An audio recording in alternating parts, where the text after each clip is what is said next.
Cumpliendo un mes desde la invasión de Rusia a Ucrania, sigue este conflicto que es, muchos, prácticamente todos, hubieran esperado que durara solo un par de días. ¿En qué están? ¿Cuál es la situación actual? ¿Cómo están las negociaciones? Vamos a estar conversando de eso junto a Pablo Cabrera, ex embajador en Rusia y concurrente en Ucrania, investigador asociado del CIEUC. ¿Cómo está? Muy buenos días, buenas tardes. Bárbara, buenas tardes, ¿cómo está usted? Quiero saludarla de nuevo. Bueno, no tan bien en realidad, porque hemos estado siguiendo este conflicto muy de cerca, con mucha preocupación se ha ido extendiendo. ¿Está en un punto muerto? ¿En qué va? ¿Cómo lo ve usted? Bueno, lo veo en un punto que no me gustaría haberlo visto nunca. En otras veces que conversamos, yo siempre pensé que esta guerra abierta no iba a prosperar porque era una irracionalidad. Pero estamos viendo que se pierde la esperanza de lograr un acuerdo o al menos un alto al fuego rápidamente. Y vemos que va aumentando en intensidad y se va alargando en el tiempo, lo que es malo para todos, lo que hace pensar aquí que los que perdemos somos todos. Bueno, justamente en esa misma línea, ¿en qué están ahora? Hemos visto negociaciones, por un lado, las conversaciones que no han ido avanzando o aparentemente no avanzan mucho, pero por el otro lado, han continuado los ataques de Rusia y ya se empieza a ver un cierto estancamiento. Eso le da a mucha gente el temor de decir, bueno, por la vía terrestre, por la vía tradicional, ya están estancados. ¿Qué significa eso? ¿Van a empezar a dar paso a otro tipo de armas? Bueno, yo creo que estamos en una pausa, siempre pasa esto, el tema de las pausas, que tiene que ver con el abastecimiento, tiene que ver con la reflexión, tiene que ver con las evaluaciones y también con las estrategias o las tácticas que se emplean al respecto. Estamos viendo que esa guerra, como todos dicen, que se pensó en un momento del lado ruso que era una guerra fácil, que era una guerra focalizada, que era una guerra especial, que hasta incluso se pensó que era voy, tomo lo que corresponde y salgo.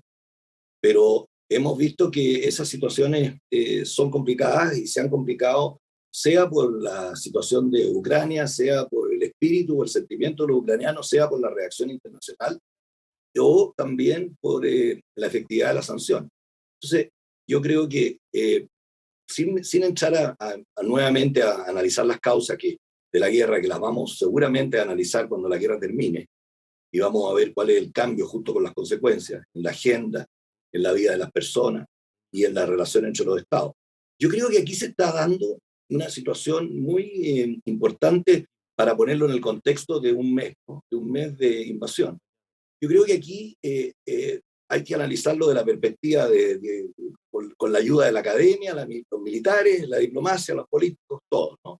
Yo voy a tratar de mirarla desde un poco más distanciado de la perspectiva de la diplomacia. Y yo creo que hemos estado mucho tiempo discutiendo cuál era el escenario internacional, cuál era la agenda que había, y se empezó a señalar con muchas, y empezamos a ser testigos, de que había una convulsión social y una alteración del equilibrio estratégico mundial muy importante. Y lo que algunos académicos podrían decir que estábamos frente a una retropia, a una retrotropía, como dijo Sigmund Bauman, ¿no? Que es cuando una sociedad alternativa no se puede construir y se vuelve al pasado para volver a las grandes ideas del pasado, una cosa pesimista, pero que negativa, que provoca de algún, muestra de algún grado la inseguridad, que ese podría ser el caso de Rusia, ¿no? Que quiso volver a sus sentimientos, sus idearios del pasado. Y en el caso de Ucrania, a contrario de la retropia o retrotropía, la utopía de que estaba en ese pueblo, en esa juventud, en esa población, que querían acercarse a Europa, querían salir del mundo antiguo y querían ese mundo del futuro, un proyecto ideal, un proyecto, ¿cierto? Entonces encontramos este quiebre y estos puntos de quiebre que no fueron solucionados desde la desaparición de la Unión Soviética primeramente y después desde algunas escaramuzas bélicas importantes que fueron en el año 2014 o antes en el 2008, después en el 2014 y después con Ucrania, con la toma de Crimea y ahora con esta situación. Yo el otro día miraba un documental que usted lo debe haber visto y se lo recomiendo, que se llama Invierno en Llamas, que es Winter on Fire, que lo está dando Netflix, que es la historia relatada y visual de lo que sucedió en 2014 en la plaza de Maidan de Ucrania, de Kiev. Y ahí se puede ver un sentimiento muy importante que a lo mejor está multiplicado. Está multiplicado hoy día a la hora de... Pero ahí es donde entra este cuadro que usted me pregunta. ¿Qué es lo que se hizo entre 2014 y 2022 para que esto no sucediera? Ya que estamos en la época y en el momento de las evaluaciones, ¿no es cierto? Que llevamos un mes. ¿Y a dónde podemos llegar? ¿Cuál es la solución? Bueno, Tenemos una ahí crisis recordando humanitaria. también, Pablo, que este es un conflicto que se viene arrastrando, o sea, 8 años, y lo que pasa es que ahora todos los ojos del mundo están mirando porque escaló a una invasión propiamente tal, pero ya tenían esta tensión, ya teníamos los problemas hace mucho tiempo. Por eso dije que eso es un análisis que no, creo que en beneficio del tiempo no lo van a decir. Lo hemos dicho mucho, hemos hablado mucho de las causas históricas, causas geopolíticas y causas de otro tipo. Pero hoy día tenemos una crisis humanitaria importante, tenemos gente muriendo, tenemos una capacidad, una campaña de información impresionante en cuanto a la destrucción, al desamparo, a la separación de familias, a las reminiscencias de la Segunda Guerra Mundial o incluso de la Primera Guerra Mundial. Entonces veo que estamos en una situación que podría ser llamada de los gringos o los americanos, o la comunidad internacional podría decir stalemate, ¿no es cierto? Un tema de statu quo, como lo podríamos llamar. ¿Quién gana? ¿Quién pierde? ¿Cómo termina? Y esto obviamente que tiene que terminar con un acuerdo. Tiene que terminar con un acuerdo que el único que por lo menos ya empieza a insinuar de ir a una negociación de un acuerdo del propio presidente de Ucrania. Lo que pasa es que la comunidad internacional, a mi juicio, está actuando a modo Zelensky, está sintonizada con una emoción hacia Ucrania y se le olvida la otra parte. Y la otra parte es la que hay que analizar y hay que mirarla con distancia y hay que mirarla para ver qué es lo que significa una negociación, qué es lo que significa una retirada, qué es lo que significa un alto al fuego, que tiene muchas diferencias. Entonces, qué es lo que es también una mediación. Entonces, hoy día, cuando mucha gente está focalizado en ese sentimiento, hay otro que está focalizado en el sentimiento de qué va a pasar cuando las sanciones económicas surtan efecto.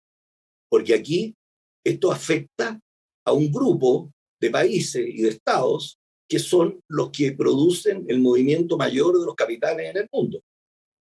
Entonces, Europa, ¿no? Y hay a la expectativa qué es lo que va a ocurrir con China, qué es lo que va a ocurrir con los otros actores.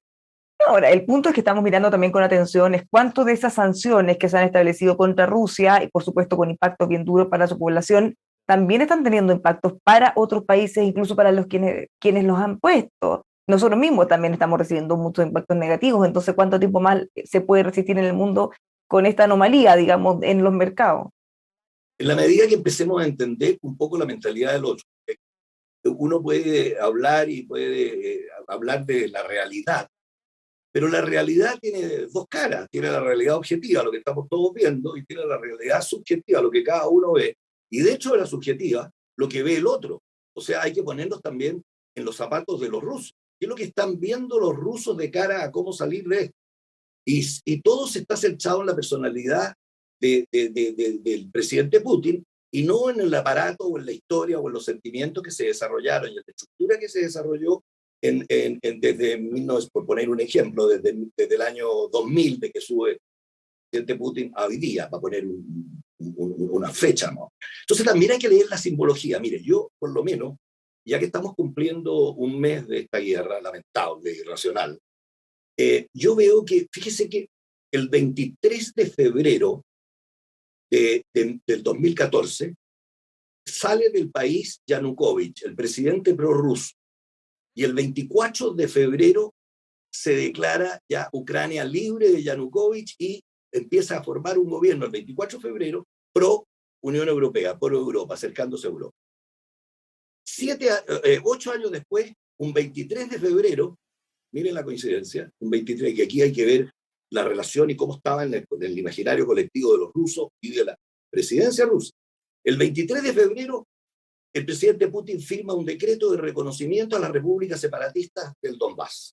Y el 24 de febrero ingresa con sus contingentes militares en una invasión que creía fácil y rápida. A lo mejor él no calculó una cantidad de situaciones, incluso lo que estaba implícito en este documental de Winter on Fire o invierno en llamas, que es el sentimiento del pueblo ucraniano, el cambio generacional del pueblo ucraniano y la sintonía del pueblo ucraniano con este nuevo gobierno que le estaba llevando la contra a los oligarcas rusos y a los prorrusos que vivían en Ucrania. Entonces, todos estos elementos, para evaluar, tenemos que ver qué es lo que viene ahora. ¿Qué es lo que viene ahora? El presidente Biden se va a reunir con los miembros de la OTAN, con los miembros de la Unión Europea, y se habla todos los días, aparte del desastre humanitario, de la ayuda a la guerra. Entonces aquí hay una contradicción que nosotros como observadores tenemos que mirarla y tenemos que evaluarla. Entonces aquí la guerra seguramente en los temas por eso yo la otra vez le hablaba de que aquí hay que mirar los temas geopolíticos, geoeconómicos y geoestratégicos juntos, también hay que mirar desde un punto de vista de la guerra el poder duro, el poder blando y el poder inteligente. Y ya estamos hablando de armas más sofisticadas, estamos hablando del elemento nuclear, estamos hablando de las armas, supuestamente uso de armas bacteriológicas o armas químicas, o sea, estamos cambiando el escenario, pero eso también hay que mirarlo un poco. Tenemos una guerra del siglo XX en el siglo XXI, con muchas contradicciones, con mucha muerte, y que tiene que tener un punto de término. Y ese punto de término es quién va a llevar la iniciativa. Bueno, tenemos, como dice usted, una guerra del siglo XX, en el siglo XXI, pero justamente ahí están los mayores temores, porque pese a que estamos en el siglo XXI, uno ve que los ataques, todo ha sido de alguna manera medido, sabemos que la capacidad bélica, la capacidad de hacer daño es muchísimo mayor de la que hemos visto, entonces el tema es cuánto se va a seguir filtrando, cuánto tiempo más va a resistir esto así, o eventualmente se puede dar otro paso. Bueno, ahí está. Primero, que yo me imagino, la capacidad de negociación de Ucrania. Ahí entiendo cuáles son las ayudas que le están prestando los países occidentales, porque en la medida que tenga mejor espalda y más robusto y más musculatura, mejor va a ser su capacidad de negociación, porque uno va a la negociación a tratar de obtener algo. Entonces me imagino que por ahí. Por el otro lado, hay muchos que creen que estamos en la Guerra Fría y seguimos en la globalización. Mire las sanciones, mire el efecto de las sanciones y mire la posible desglobalización que pueda surgir después de esta guerra. Ese es el gran desafío, que es lo que va a pasar después, ¿no? Entonces, cuando usted dice en qué estamos, creo que por ahí va el tema, cuánto efecto producen las sanciones, cuánto los países son capaces de resistirlas, cuánto le cuesta a cada país y cuánto se agota el sentimiento de la población frente a muerte, frente a situaciones de refugiados y frente a situaciones de migración. Porque preguntémonos, 3 millones de personas saliendo de Ucrania y moviéndose hacia Europa Occidental, y con la otra posibilidad de que Bielorrusia se incorpore a esta guerra, vemos que no sé cuánto resista, quién va a reconstruir Ucrania, quién va a sostener a los 3 millones de refugiados, dónde se van a insertar, qué efecto va a tener en la economía mundial. O sea, los efectos todavía en la economía mundial no se están viendo. ¿Y cuál es la dependencia que empieza a aparecer de nuevo el tema de la energía que surte Rusia a Europa? Fíjese que desde el año 2014, Bárbara, hasta hoy día, y usted lo puede comprobar, y yo he estado siguiendo algunos seminarios y algunas cosas, no ha habido plan alternativo energético en Europa. Al revés, se estuvo negociando el Nord Stream 2, que aumentaba al doble la provisión de gas, y no sin plan alternativo. O sea, los planes alternativos que están hoy día van a demorar 2 años. Las capacidades de refinamiento en Qatar y en esos países no existen todavía la capacidad, ni siquiera las industrias, para poder hacer ese tipo de trabajo. Entonces, yo estoy tratando de decir que aquí estamos en una guerra de retropia y utopía, por eso lo decía, en cuanto a cuál es el poderío de uno y otro y cuánto es la realidad más allá de la percepción de cada uno que se pueda tener. ¿Cuánto es el apoyo que tiene Estados Unidos en Europa? Porque yo creo que Europa, frente al tema de la energía, me pregunto todavía si está tan unida. O a lo mejor ahora, después de esta reunión, vamos a ver cuál va a ser tipo la sanción y cuáles van a ser los sacrificios que va a tener que hacer Europa. Frente a esto todavía no se ven todavía las consecuencias. Cuando miramos las negociaciones, algunos analistas dicen, pareciera ser que desde Ucrania tienen más interés o más disposición a ceder en algunos puntos. Siempre en la negociación hay que Exactamente, yo ceder, veo, ¿cierto? ¿Usted ve lo mismo y cuáles son los sí, puntos o los nudos para llegar eventualmente a un eso, acuerdo? muy bien. Yo creo que ese es exactamente el tema. Y yo creo que se ha hablado mucho de cuáles serían las concesiones que podría dar Ucrania. Yo creo que Ucrania desde el primer día sabía qué es lo que le molestaba a los rusos y qué es lo que querían los rusos, desde el año, para hacerlo específico, 2014 en adelante.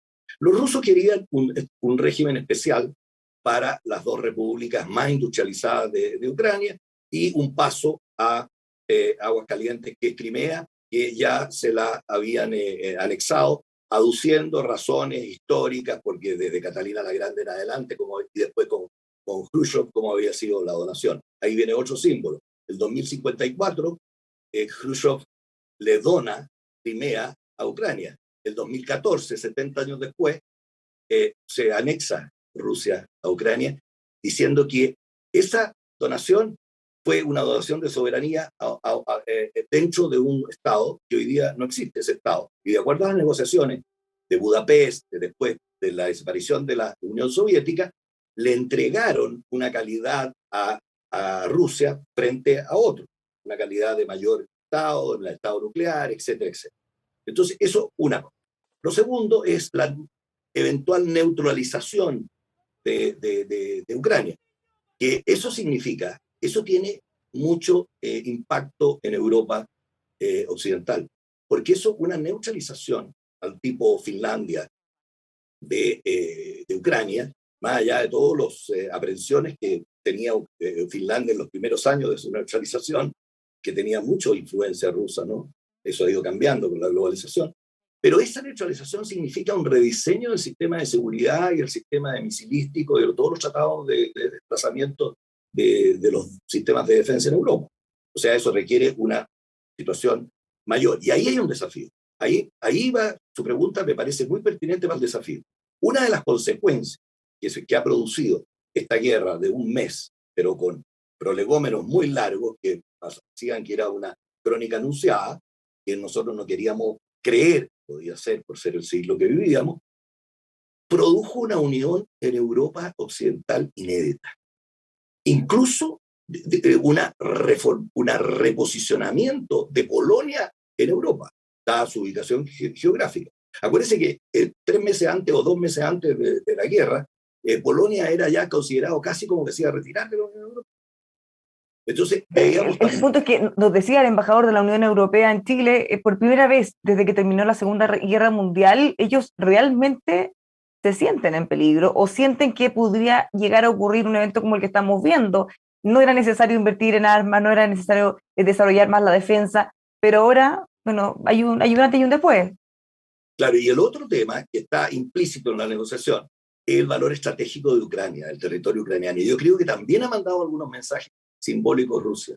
El tema de las centrales nucleares que tiene Ucrania, que son las...